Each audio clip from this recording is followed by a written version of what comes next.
विद्यार्थियों, Deoria senior secondary school की online कक्षा में आप सभी का स्वागत है। पिछले व्याख्यान में हम सभी ने वाक शीर्षक नामक कविता का अध्ययन किया, जिसमें हम सभी इसके पहले काव्यांश और दूसरे काव्यांश का भावार्थ पढ़े और कविता का वाचन किया। प्रस्तुत कविता की कवित्री ललद्दद हैं। पहले वाक के पहले काव्यांश में कवित्री ने अपने जीवन में उत्पन्न निराशा और उसकी पीड़ा का बोध कराया है। पहले काव्यांश में जहाँ कवित्री ये कहती हैं कि पूर्ण विश्वास है कि केवल ईश्वर ही उनको इस जीवन रूपी नौका को डूबने देने से बचा सकता है। वह कहती हैं कि मुझे ईश्वर की शरण में जाना है और ईश्वर के भक्ति में डूब जाने के प्रति कवित्री का मन जो है व्याकुलता से भरा हुआ है। उनको ईश्वर की भक्ति में प्राप्त करने की व्याकुलता घेर रही है। इस बात की पीड़ा उन्हें के मन में बार बार उठती है। ईश्वर प्रेम की पाने की आतुरता को कवित्री ने पहले काव्यांश में व्यक्त किया है। दूसरा जो काव्यांश था वाक का, उस भाग में कवित्री ने धार्मिक रूढ़वादिता और बाह्य आडंबरों से दूर रहकर सभी को समान समझना और सबके प्रति समान भाव रखने के लिए प्रेरित किया है। कवित्री कहती हैं कि अहंकार भाव को त्याग कर सबके प्रति समानता का भाव रखना ही श्रेष्ठ है। दूसरे काव्यांश में कवित्री बताती हैं कि अपना सब कुछ समर्पित करके ही ईश्वर की आराधना में प्रवेश किया जा सकता है। व्यक्ति अपना लोभ, मोह, ईर्ष्या, द्वेष आदि का त्याग करके ही ईश्वर भक्ति में प्रवेश पा सकता है। कवित्री यह सुझाव देती हैं कि मनुष्य को अहंकार से अलग होकर और बाह्य आडंबरों से ऊपर उठकर अपने अंतःकरण के विकास का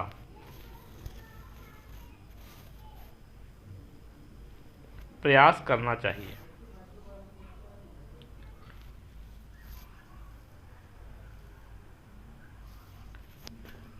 सबको समान समझकर समभाव उत्पन्न करना चाहिए।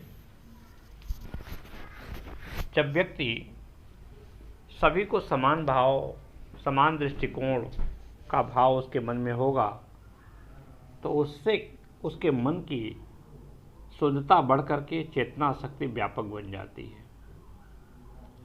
मनुष्य के द्वारा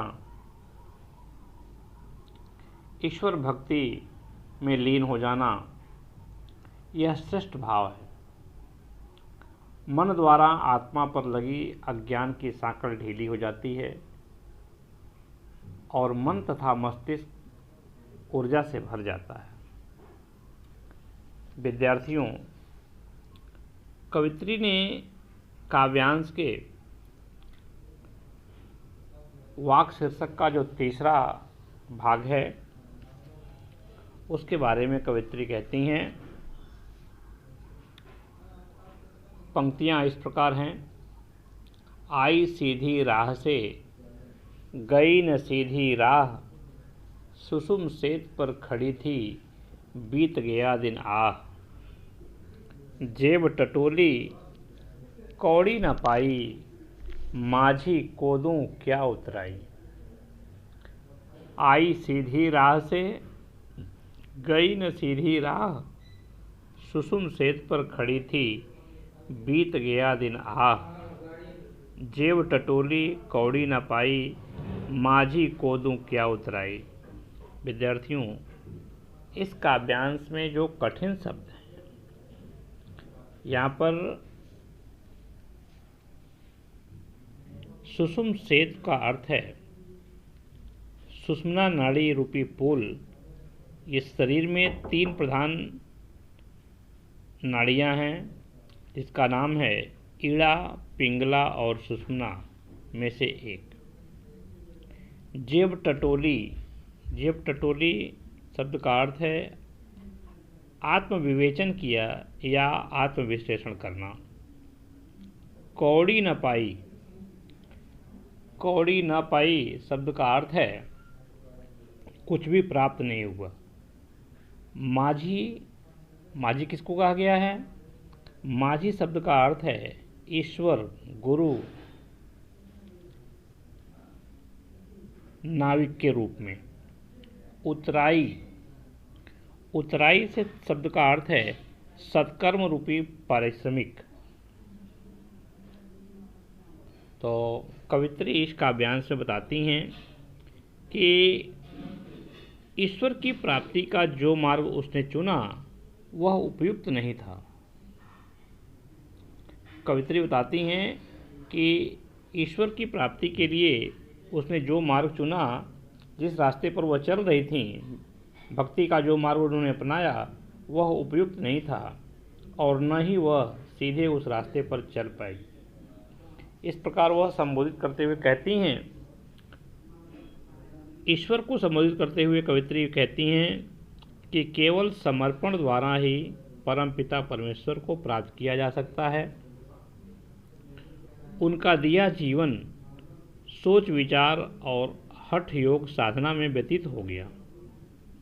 कवित्री कहती हैं कि ईश्वर के द्वारा जो जीवन मुझे मिला वह सोचते विचारते ही समाप्त हो गया, योग साधना हठ योग में व्यतीत हो गया, मैंने व्यर्थ में गंवा दिया। और जब मुक्ति प्रदान करने वाले माझी, माझी मतलब है ईश्वर, जो नाव संसार रूपी सागर से पार करने वाला कौन है? ईश्वर। तो उसके बारे में कहती हैं कवित्री कि जब मुक्ति प्रदान करने वाले माझी ने इस संसार सागर से मुक्त किया तो वह अपनी उस ईश्वर के प्रति कृतज्ञता का भाव भी न प्रकट कर सकी।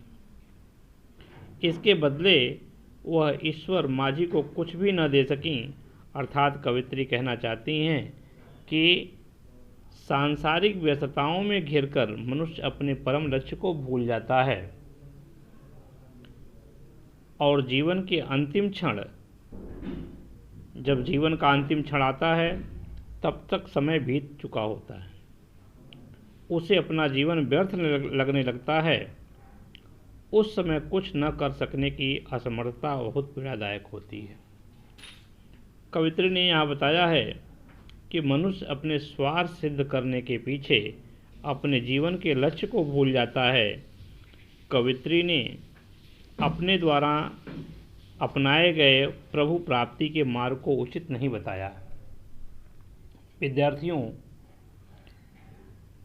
वाक शीर्षक कविता का जो अगला भाग है अगले व्याख्यान में प्रस्तुत किया जाएगा। धन्यवाद।